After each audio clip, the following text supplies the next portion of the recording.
Hello, family, and welcome back to the Explore the Extraordinary podcast. My name is Betty, and today I'm joined by Kashi Keefe. And Kashi is a conscious hip hop artist.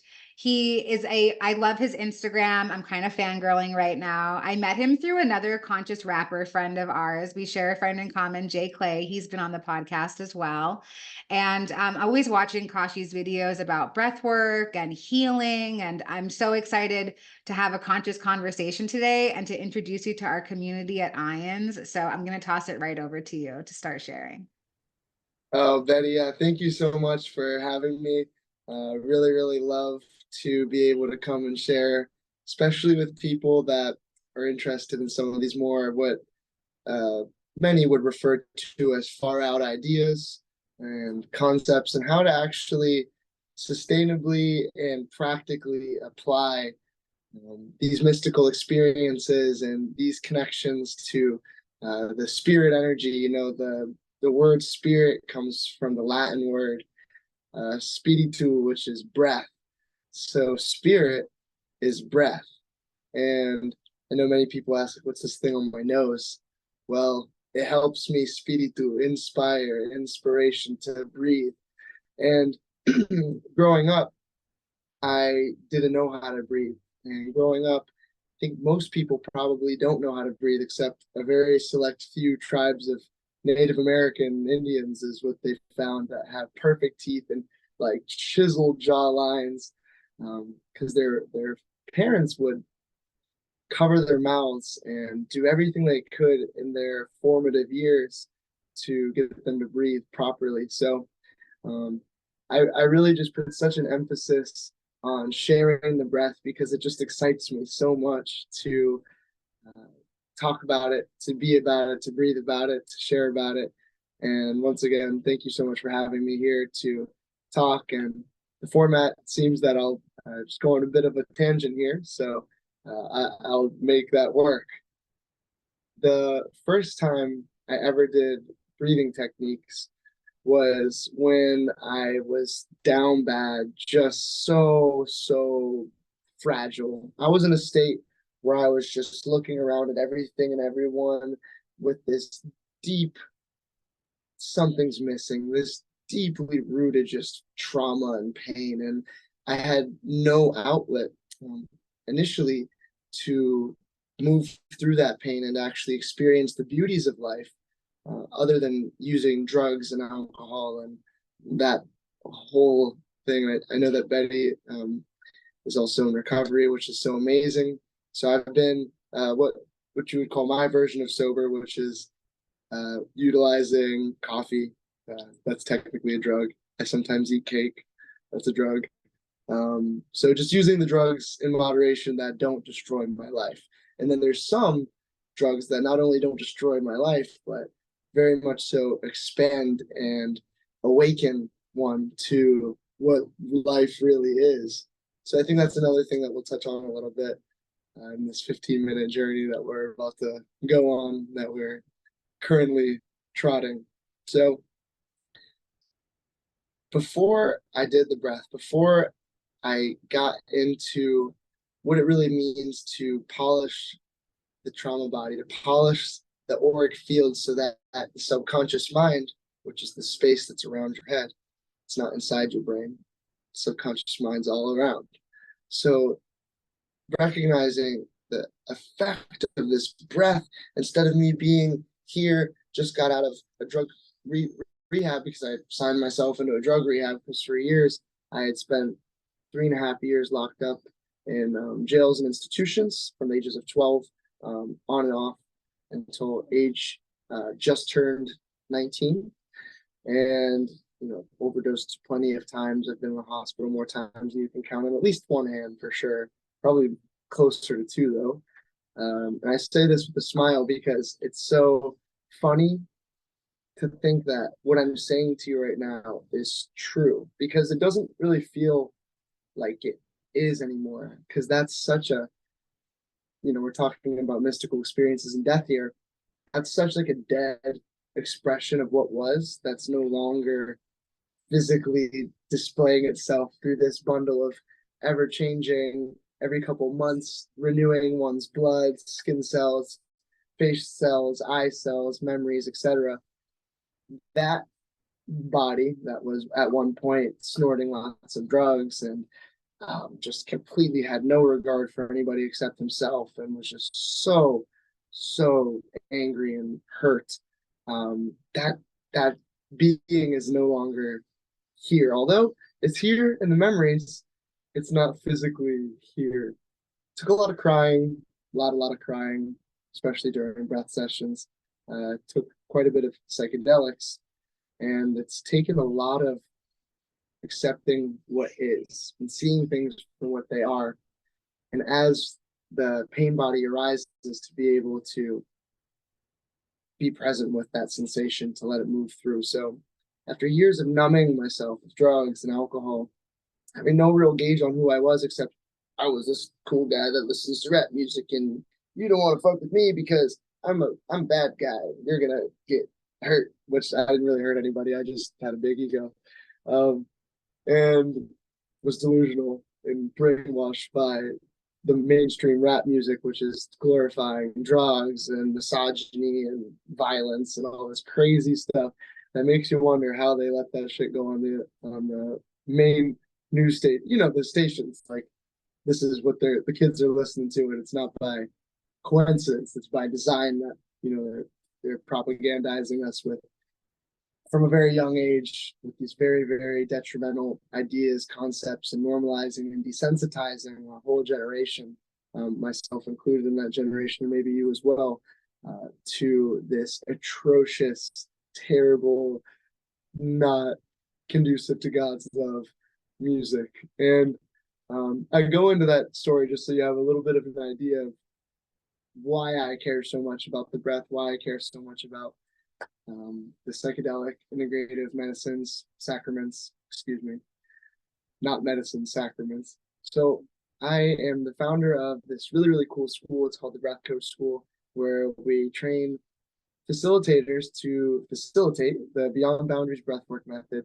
And we have a neuroscientist that teaches neurofeedback, an epigeneticist that sees how our genes are expressing themselves and how to optimize our genes' expression through a bunch of different holistic modalities. We have Dr. Marvin, who is our doctor on staff teaching about burnout. And then, of course, yours truly, the GED high school dropout, ex-criminal person that healed himself from borderline personality disorder, ADHD, depression, suicidal ideation, anxiety, and I think I said PTSD, but if I didn't, probably should say that shit twice. So we're this dream team of people who came together and just use our own little fairy dust of all the best things that worked for us. Dr. Marvin with the burnout, Dr. Tiffany with the all of the epigenetic peptide, hormone replacement therapies, etc. And then we have our sound healer Philip and our qigong master Jordan. We have a professional fighter Gareth. Just everyone's bringing their little flavor of how one can facilitate transformational experiences and breaking people beyond the boundaries of the confines of the mind to unwind and untie and unbind their subconscious, their heart, their body from the pains of the past and the expectations that's not from our heart of the future. I know it's a mouthful. I feel like you probably might have felt part of it, if not all of it, deeply. So that has been the pillar in me, is to do the breath work, to share the breath work. We've had countless retreats with hundreds of people now. I've been blessed to give the Bufo to, which I haven't touched on that yet. And then I would go as far to say it, well over 1,000 people we've done breath work with, either live, in person, being a guest on different people's retreats, facilitating our own in-person Beyond Boundaries retreats. And all of this to say that this shit works. So Bufo, breathwork, when we initiate a near-death experience or a mystical experience on command to bring up parts of ourselves that otherwise are just dormant, because we're so in our box, normal, here we are. And then when we can expand the capacity of this box, Whoa, wait, it's sunny. Is that is that a dragon? What? So you expand the horizon and the capacity of us to experience, and that is where the magic is. So that's why Reciprocity's Respiration Nonprofit Foundation, we have Bufo and psilocybin as our sacraments. For those of you who don't know what Bufo is, it's 5-MeO-DMT, the Sonoran Desert toad secretion that, when vaporized, brings you into an immediate near-death experience, or what you could say is uniting with the oneness and dying and being reborn. Most people come out saying something along the lines of felt like a baptism, and I knew from the very first day that I actually knew before the first day that I was blessed to have met somebody that shared it with me, that there was something significant about toads, and I knew that I was going to be deeply and intricately related with toads. I didn't know why, but I had this ayahuasca experience where I was in the desert, but I wasn't in the desert. I was in my body in Orlando. But I saw the desert. I saw the red rocks. Saw this like beautiful vast thing, but there was like oceans of toads just like jumping and with so much like joy and intensity. And I didn't know what to make of it. And one thing led to another, and it became very clear after this crazy long sequence of unbelievable, what are the freaking odds types of synchronicities from meeting people along the path. And it all ended up to where Bufo and breathwork are the main modalities that saved my life and that I love to share with the world. I'm not sure how close to 15 minutes I am, so maybe you'll just let me know if I Yeah, should no, keep I would talking. love to start a conversation. Thank you so much. And you know what? You really are a very eloquent speaker, and you're so in detail. Like all the questions that I was writing down as you were talking, you answered them all as I was writing them. But I really love the idea of exposing the community to the fact that there are different ways to achieve something like a near-death experience. And IANDS is completely neutral, but me as just myself, as Betty right now, like I am very intrigued by the fact that there are, I think you referred to them as sacraments, right? That are left Yeah. here for us to experience some sort of spiritual awakening. And I think that in our society, we're so weighed down, like you said, like we're so inside this box that sometimes it's hard to look outside of it. And so for those of us who have found information, to be able to consciously share it with each other is such a beautiful gift, because we've all kind of found different puzzle pieces of this big, beautiful tapestry of spirituality and spiritual expansion and higher consciousness. And to be able to come together, I think, is such a beautiful gift.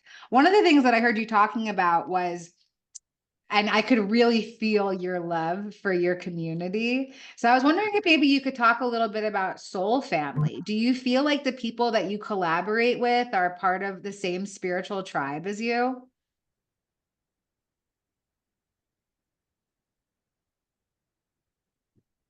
Yeah, so I have an interesting take on this.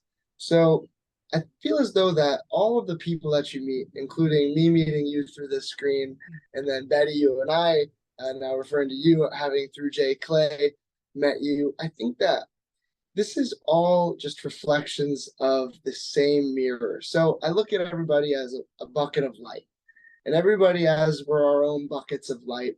We come into contact with the people, places, and things that we do for a reason.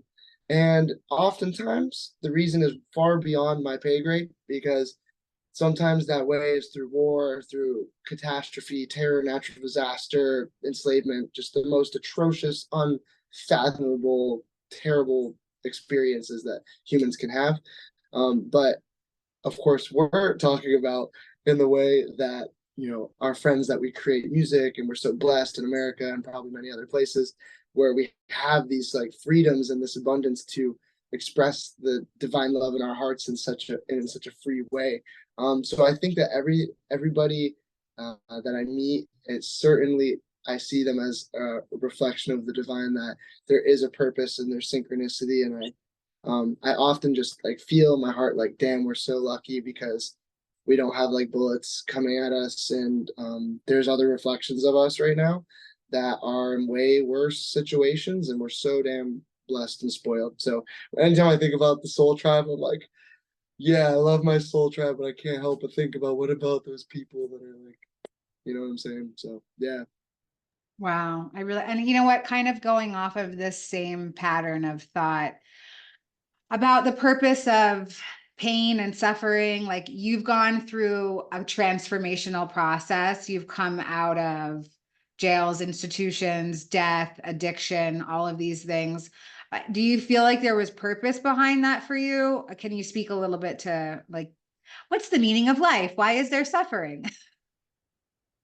Yeah, yeah, wow. You know what? I really do think that there was purpose. I'll just say in my experience, for in my terror that I experienced, from seeing, I mean, I'll trauma bomb you right now just for like the relatable factor of it. You know, I've had experiences from the amount of dead people I know, you can't even count on like four hands. Amount of people I know that are in prison right now that I was like close to, quite a few. I was in love with multiple girls who overdosed. I helped clean up the blood from my friend taking his own life so his parents didn't have to see it. So, like, the list goes on. But around all of these happenings of just the most unreal, just like really painful, terrible, seeming in the moment types of experiences, I have to convince myself that there is a reason behind it all and that there also was some things talking about mystical experiences where there's some synchronicities in the midst of all of this chaos and all the chaos, the craziness that's going on around you, the death, the disaster, the decay, the poverty, the things. There had been lots of what felt like God's guiding hand showing me along the way this sense of, you know, you'll have a synchronicity where it's like, oh my God, why did I just have this thought? This person, this crazy shit just happened. I just got out of this unbelievable rut. And I look at the clock and it's like 11:11 and I get goosebumps. And I'm like, oh my God, what the fuck is, did I really just like see that right now? And then I got away and it's 11:11 and here I am getting goosebumps. And that type of stuff happens way too much to even try to like keep track of. And I'm sure you probably can relate if you're watching this podcast. So I think that there has to be, I'll speak about for my life, there has to have been a guiding force. For sure, I feel as though in my path that even through the disaster and what seemed to be the sad parts, that there was a higher force behind that. Yeah. I love that. Yeah, and you know, I love the recognition of the contrast in the human experience. You know, you said it before that it's a bit, it's above our pay grade. We can't conceptualize why these things happen the way that they do. But I think one of the things of the alchemical process, especially when you've gone from one thing to the next thing, like when you've gone from caterpillar to butterfly, or even if you're somewhere in between, is that unwavering faith. You know, like we have tangible evidence of faith, right? Because we have pictures of us before and pictures of us after, and we know God exists. Like there's got to be Yeah. a God if something like that could happen, you know? And I think that, you know, sharing this truth and sharing like from our own experiences, not necessarily claiming truth for everybody, although it seems like you've found a healing modality that has helped so many people. I'm wondering, did you, you know, I know that a big part of a spiritual awakening journey can sometimes be this insatiable thirst for knowledge and finding information. And so I'm wondering, was there other things that you found your attention turned towards that maybe now not so much? Mm, yeah, I think at different points I was very, very excited about. That's a good question. I think that at different points I was really excited about trying to understand every single religion and understand all of the different like the Kabbalah, the just trying to understand it all. I wanted to understand it all. And then there became a point where I felt like I was trying to force something upon myself based on feeling that this other part was insufficient.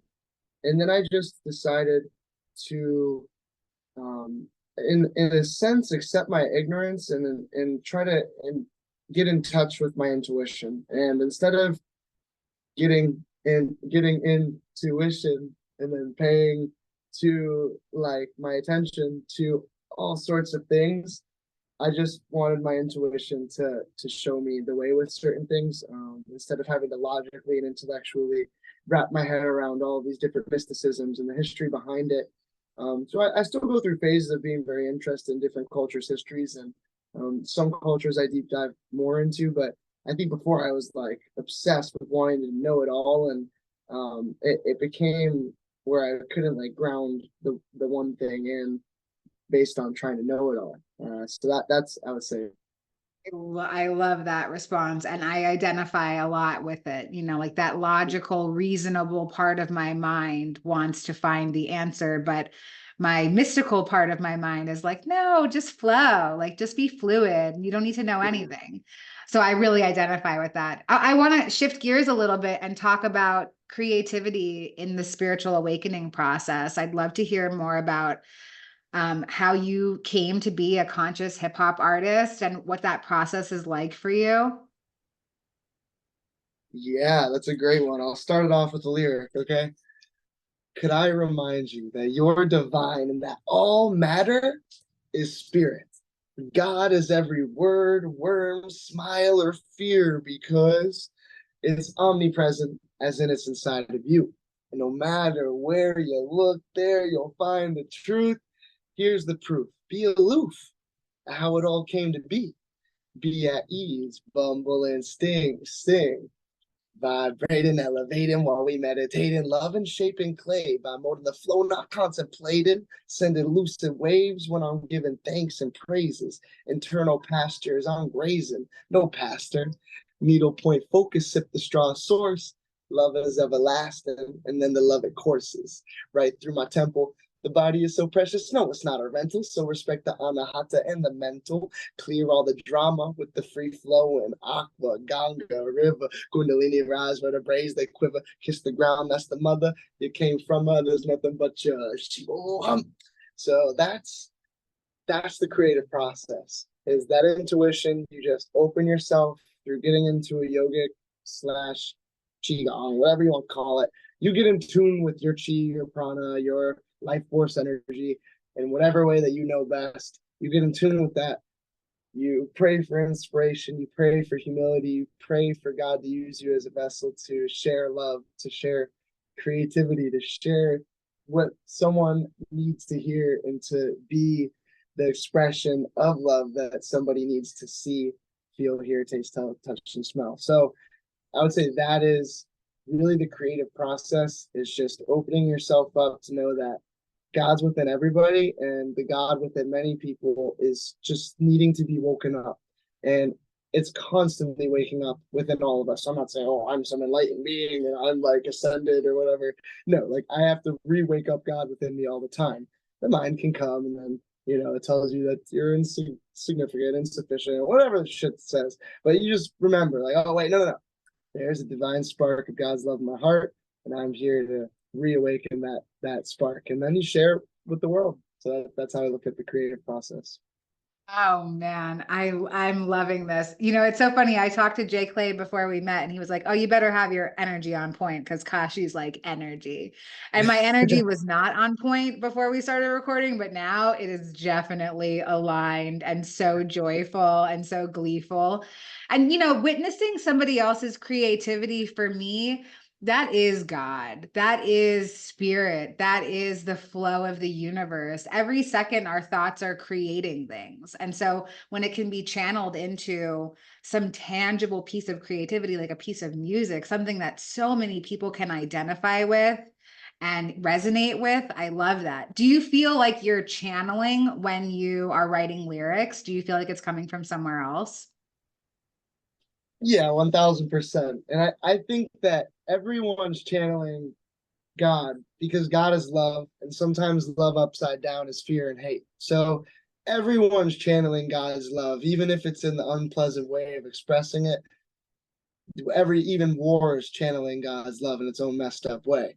But then people like Jay Clay or me or you yourself with all these questions, just all the things that you do for the world, and anyone who's watching this who has any kind of uplifting somebody through your words or listening or your presence in general, that is channeling God's love, because there is you with the mind and the memories, and then there is the words that somehow so naturally pour out, or the lack of words that you know that now I need the lack of words, and just lovingly hold space for this person. So anyone who's watching this certainly is channeling. It's helped them. Oh my God, I love that so much. Yeah, smiling at a stranger on the street, that's channeling God's love. I Yeah. love that. I've never really looked at it that way. I just thought that it was an act of service. But yeah, it is more intertwined and a deeper level than that. It is channeling this universal love, this universal service. I love that so much.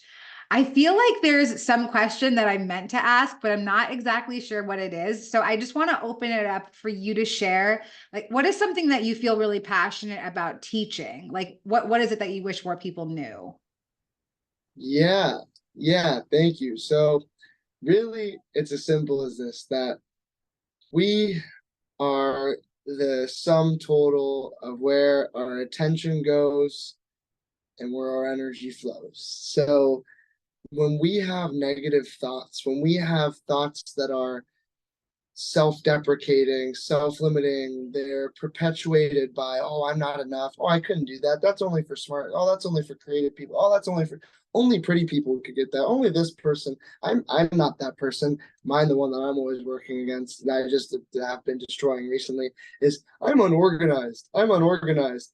I need to hire someone to help me do the organizational stuff, which I ended up still having to do that. But still, I realized how limiting that was. It probably would have been organized enough if I didn't program the universe with constantly affirming that I'm unorganized and need someone to help me do basic organization. So we all have some kind of internal dialogue that's going on. And if we could make the percentage of that dialogue and the energetic emotion attached to it, for example, if you're saying, I'm unorganized, if I'm here, I'm saying that, I'm kind of feeling like something's missing. There's like an energy in your body. It's like something's missing. I am not sufficient. It feels like anxious, or like something's missing.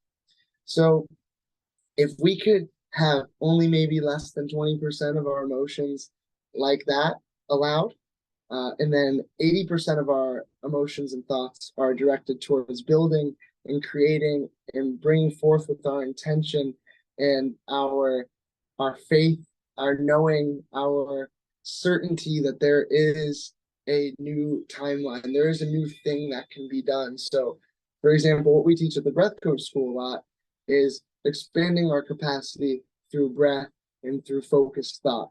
And as we expand our capacity through breath, physically even expanding our capacity, expanding the length, width, and depth of your lungs, but then the capacity for us to stay focused on one thing at a time in a flow state, so that we're able to, instead of having those, I'm unorganized, and then you feel it in your body, I just can't do, I'm unorganized. No, we bring ourselves back and we have a strategy of how to direct our attention, our energy, and motion. So our thoughts with the elevated emotion, so that all the greatest things that we could ever dream of and that we're constantly painting with our mind and with our intention, our energy, we're painting this beautiful picture that does come to fruition if you attach an elevated emotion and you demolish the constant, incessant, self-deprecating thoughts and bad emotions that go with it. When we shake that shit out, reclaim our energy and attention at any moment that it's slipping away and it's back in the old loops of fearful of the future and regretting the past, fear of the future, regretting the past. We take it back from that, get present, and then if we can keep our life to about like 80% of consciously, actively breathing more life into the things that we actually desire and want more of, then I guarantee you that all the things that you ever could want, pretty much all of them will come true, unless they're going to hurt people. And I don't think you can manifest it that way. Wow. Oh my gosh. Yeah, that was really well said. Super beautiful. I love your enthusiasm so much. I want to open up another kind of question. I want to talk about your experiences with Bufo or ayahuasca or whatever sort of sacred plant you'd like to talk about, and about the parallels between a near-death like experience and, having this sacrament experience. Is there anything that kind of sticks out for you that you think might be useful to share to our community? Yeah. Yeah. So there is an intelligence in everything and everyone, every what appears to be an inanimate object, and even in the poisonous secretion of this toad called the Bufo alvarius toad. So you brew a few plants together, and poof, there's this drink, ayahuasca, that brings you on this incredible, incredible journey. So I can't speak for ayahuasca at this point because I volunteered at this church for quite some time, and I don't think I would recommend for anybody to go there. Um, it's very commercialized in many ways, so I only can speak about what I actively know and could for sure recommend. Because finding a good ayahuasca shaman is something that I would highly recommend. Just being very, very deliberate with about who you were to do that with if you were to do it. But in terms of Bufo, that is something that is up my alley, and I feel has less potential complications. It's more of a new practice, and although some people say that they were throwing hundreds of toads in a campfire and dancing around the campfire, there's no real evidence of that, and I'm not sure. Something tells me that that's not true, and that this is more of a new thing. Like my mentors would say that this is, within the last 30 years, and what modern history would say is within the last 30, 40 years, probably by now, that this has been in existence that we know of. And I love it because it's so simple. It's so easy. There's no like hours and hours and hours of who knows what's going to happen. Because when you're doing the ayahuasca in a place like that, I was doing it at Soul Quest Church of Mother Earth in Orlando, I'm not saying go there. I'm not saying don't go there. I'm just saying use your own discernment. I think I had a great times there, but there's just you're invoking spirits, and you do want personalized attention to have a shaman that's going to help you through it. Now, I'm not a shaman. I am not a healer. I am none of that. I am a facilitator that I share what works for me and what worked for me.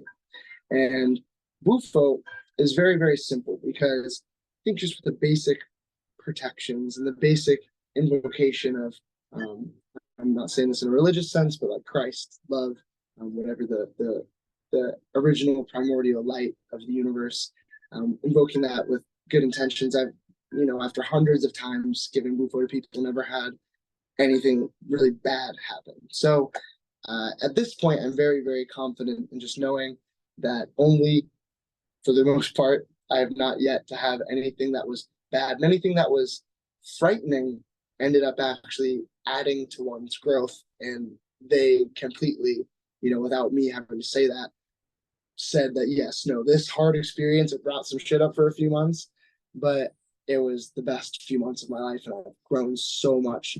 So I think that like pushing ourselves to our limits, but just knowing yourself, listening to your intuition.